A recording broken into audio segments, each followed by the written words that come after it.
So IPL 2025க்கான major action ஒரு வழியாக முடிஞ்சிருச்சு.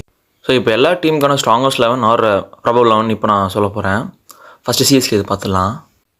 ஸோ ஃபஸ்ட்டு வந்து பார்த்தீங்கன்னா லாஸ்ட் இயர் இருந்த மாதிரி அப்படியே Ruturaj Gaikwad and Conway. So next one down will be ராகுல் திரிபாதி. நெக்ஸ்ட் வந்து பார்த்தீங்கன்னா எய்தர் தீபக் கூட ஆர் விஜய் சங்கர், இவங்க 2 பேரில் யார் ஆனாலுமே ஓகே தான். ஸோ நெக்ஸ்ட் வந்து பார்த்தீங்கன்னா சிவம் துபேக்கு அடுத்து சாம் கரனுக்கு அடுத்து ரவீந்திர ஜடேஜா அண்ட் தோனி. இல்லை தோனி மேலே வந்துடும், இல்லை ஜடேஜா கீழே வரலாம், அது எப்படி மாற்றிக்கலாம். ஸோ நெக்ஸ்ட் வந்து பார்த்தீங்கன்னா அஸ்வினுக்கு அடுத்து வந்து பார்த்தீங்கன்னா கலீல் அஹ்மத், லாஸ்ட்டாக வந்து 10 ரன். ஸோ இதில் இம்பாக்ட் சப் பேட்டிங்காக வந்து ராகுல் திரிபாதியை போட்டு பவுலிங் வந்து பார்த்தீங்கன்னா நூர் அஹ்மத் உள்ள கொண்டு வரலாம். இன்கேஸ் வந்து பார்த்தீங்கன்னா வேறு கண்டிஷன் சேப்பாக்கு இல்லாமல் வேறு கண்டிஷன் ஏற்கனவே டீமில் நிறைய ஸ்பின்னர்ஸ் இருக்காங்க. ஸோ அந்த மாதிரி சமயத்தில் இம்பாக்ட் சப்பாக வந்து பார்த்தீங்கன்னா நேதன் எலிஸை போட்டுடலாம், டெப்த்தில் சூப்பராக போடுவார். இப்போது ஒரு சில சமயங்களில் சிஎஸ்கேக்கு வந்து ஃபர்ஸ்ட் பேட்டிங் விக்கெட் நிறைய கடக்குன்னு விழுந்துருச்சு. ஸோ